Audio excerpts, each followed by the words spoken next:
What's up, guys? It's Lincoln again. Welcome back to my channel. And my name is Lincoln. I'm the owner and operator of Aerial Tech Services. And the topic of today is going to be surviving the pandemic and economic downturn 2020. So, right now it's February 2021.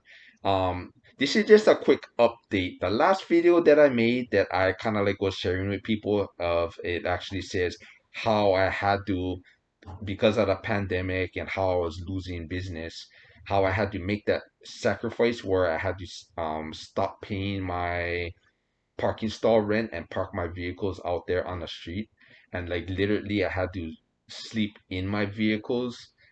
So this is just like a update. Slowly by slowly, things are actually getting better. Things are improving. I'm getting a little bit more work my way, and I'm getting more customers. I got my nighttime sight back, so that is a great thing. I don't have to be sleeping in my vehicle at some random places. I'm being kept active the whole entire night. So it's kind of a good thing. However, there's a couple of things that I kind of want to talk about relating to this whole economic downturn.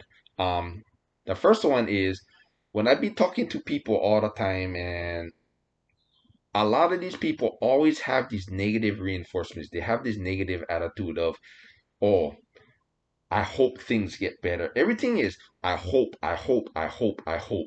Now, that doesn't sound too confident. That doesn't sound confident at all. The way how I usually look at it is, I know things are going to get better. Right now, things are actually getting a little bit better for me, but this is the attitude where I come from. This is how my business survives. Is basically on I have to study economics as well too. A lot of these people, they're not really looking real deep into the issue. So I'm going to kind of explain to you exactly what my theory is based on my research and my experience. Um, According like me, I don't listen to the news media. No, the news media is just they play off on people's emotions. That's why everybody's walking around with all this negative attitude. I get mine straight from the main source, which is the Economic Research Center. So according to the forecast, it's predicted that in June or July that we're gonna start to see things go uphill, which is we're gonna start to see things improve in a good way. It's only predicted in June or July. However, it doesn't mean that we're out of the woods yet. You, things that people gotta understand that this is not a overnight process. It's not gonna happen overnight. Before we can get back to how we was in 2000 and 2019, where we was when the economy was good, we're not going to reach that point until it's either around 2023 or 2000 early 2024. That's just predicted on the forecast.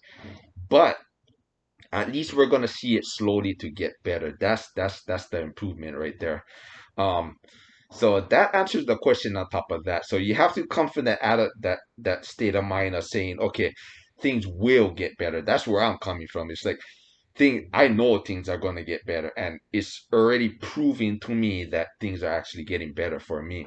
It matters how you look at the situation. Um, the other thing that I wanted to say is, some people were asking me questions on how is it that why did I sacrifice comfort for yeah, let me correct that. Let me say it where it's little bit easier to understand. Why did I sacrifice comfort for assets? So I'm gonna explain that to you. This is how I managed to save money. This is how I managed to accumulate money. You have to understand how money works, how the system actually works. So you have the two different things. You have the assets and you have the liabilities. The assets is going to be Roth IRA, your business, whatever you invest in that's going to accumulate you more money. Then you have the liabilities, which is rent, mortgage, insurance, food, and so forth and so forth. So the part that people don't understand is there's a lot of wealthy people that do pay into liabilities. A lot of them actually do, but they pay into liabilities that's going to generate more assets. So what I mean by that is, if I'm going to pay into a liability, that liability is going to have to generate me more assets. Like my car payments, my car payments is considered a liability slash asset. The reason why is I'm paying my car payments, I'm paying my insurance, but that car payments by keeping my cars on the road is going to generate me more income. Now, however, if I'm renting a studio or apartment, that would be that would be considered a liability with no assets. Because if I'm going to be paying just for a place to rest my head, I'm not going to generate no assets. Now, if I was paying rent, and let's just say it was like a salon or a little mom and pop store, that's gonna, by paying rent into that, that's gonna generate into more assets. So that's what I mean by that is I'm not gonna pay and suffer to make somebody else rich. No, I don't work that way. That's just not me. So there's this couple of business owners that I was talking to. There was this one lady one time that I was talking to that she has been self-employed all her life, and it's just amazing because she has told me that she purchased her first house, and when she purchased her first house, she did not live in the house. She lived out of her car. But the reason why she purchased that house, she purchased the liabilities, but the liabilities is going to generate more assets because she purchased the house, she rented it out, then she used that money to rent, and instead of putting that money into renting another place or buying, or yeah, into renting another place so she can live in it, she chose to take that whatever leftover money and generate it into more assets, which is amazing. And there's this other guy that was saying that he opened up a business and he had to pick between, when he was just starting his business, he was kind of struggling because nobody knew about his business. So he had to pick between whether he wants to pay into the liabilities, I mean, or keep the business going and screw the rent, or say screw the business and keep the rent going and just keep paying rent and making somebody else rich.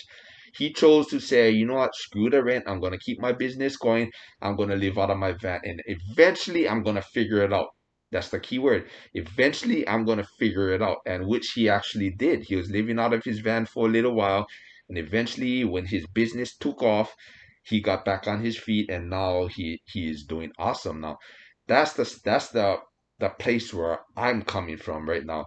So let me give you an example.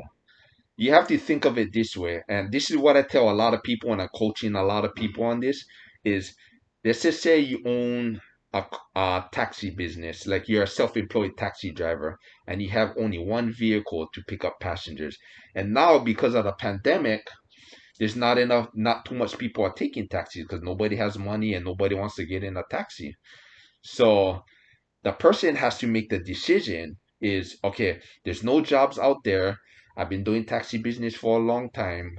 I'm doing okay enough on the taxi business, but not how it was before. So he has to pick. If that decision comes up where he has to choose, okay, do I can't pay my rent right now because of business is slow.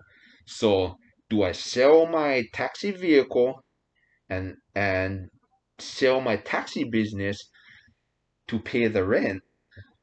Or do I say, you know what, screw the rent, put my stuff in storage, and keep my taxi business going? It is a tough decision, but you look at it this way.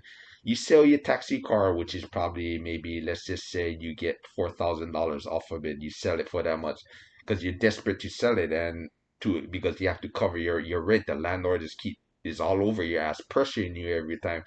That's only going to cover you with the rent, utilities, food, etc., bus transportation, etc., etc. That's only going to cover you for 2 to 3 months.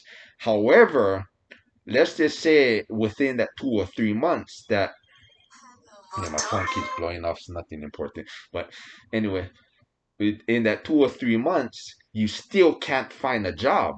You still can't find a job. You still can't generate no income.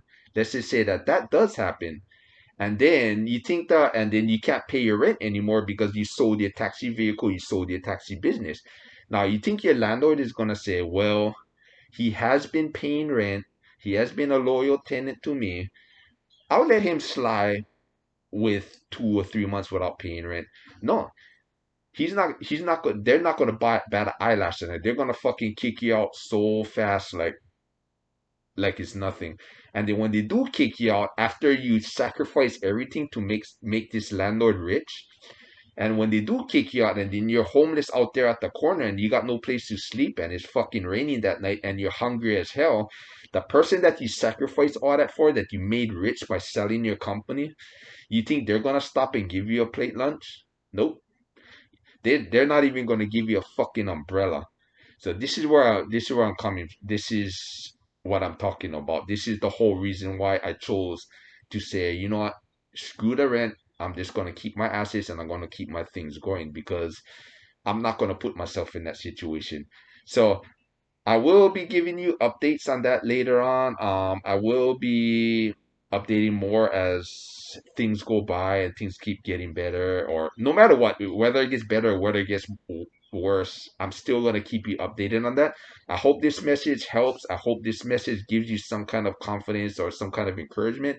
If you like this page, please hit that like button. And if you have any questions for me or any topics or videos you want me to cover, feel free to message me. But however, I own and operate two other businesses, and I got a lot of other things going on as well too. So sometimes it may take a few days to a few weeks for me to respond back to you. But just give me time, and I will da, da, da, will respond back to you. Other than that, thank you for watching, and I'll see you all later.